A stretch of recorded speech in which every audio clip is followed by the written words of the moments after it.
l'Université de Genève, les étudiants de la maîtrise en droit économique bénéficient des compétences de professeurs qui sont non seulement des théoriciens reconnus, dont les publications sont appréciées en Suisse et à l'étranger, mais sont aussi des praticiens proches de la vie économique, soit parce qu'ils conseillent les entreprises ou qu'ils en sont l'administrateur,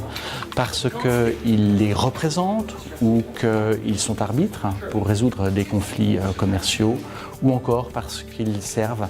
au sein d'autorités de surveillance comme la Commission des télécommunications, comme la Commission des OPA ou encore bien sûr la FINMA.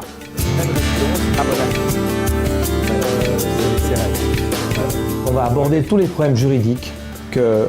auxquels sont confrontées les entreprises dans leur vie, depuis la création jusqu'à leur disparition, en passant peut-être par leur restructuration, leur fusion, leur scission. Genève a une longue tradition en matière de règlement des différends et en particulier d'arbitrage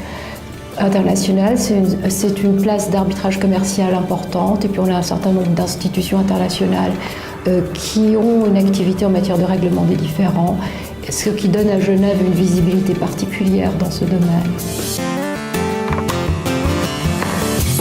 Mon expérience pratique de l'arbitrage est un élément important dans mon enseignement dans la mesure où j'y puise énormément d'exemples. Je vois également où sont les évolutions, sur quoi il faut insister et ça donne aux étudiants une connaissance qui n'est pas seulement une connaissance théorique mais qui est aussi une connaissance de la réalité de l'arbitrage.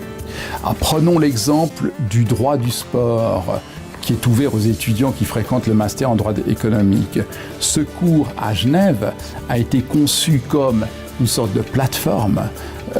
dans laquelle on fait intervenir des spécialistes des différentes matières qui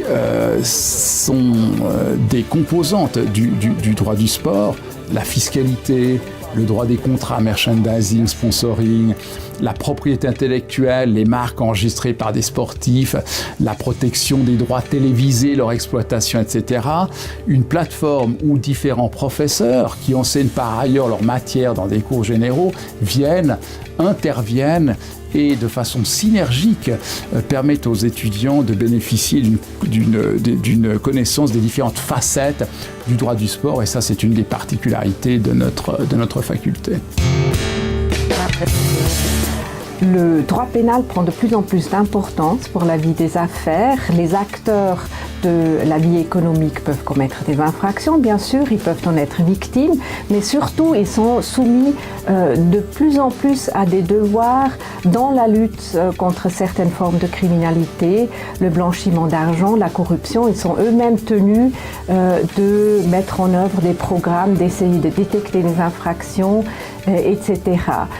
Donc ce type de droit intéresse de plus en plus même des juristes qui ne se destinent pas à une carrière dans l'avocature, qui veulent par exemple devenir juristes d'entreprise. Il existe à Genève une tradition depuis une trentaine d'années. C'est donc plus une nouveauté, mais c'est vrai que ça nous a distingués, ça continue à nous distinguer. C'est peut-être dans l'ADN de cette faculté qui est que on essaye de mettre en œuvre les notions théoriques qu'on apprend par des séances de travail, par des échanges à l'américaine un petit peu. C'est vraiment des séances où on n'attend pas seulement du professeur qu'il enseigne ex cathedra, mais des étudiants qui participent dans une démarche pédagogique consciente, en vertu de laquelle les étudiants apprennent mieux et intègrent mieux la matière si ce sont eux qui découvrent ce qu'on essaye de leur enseigner plutôt que si on leur catapulte des vérités si bonnes et si exactes qu'elles soient.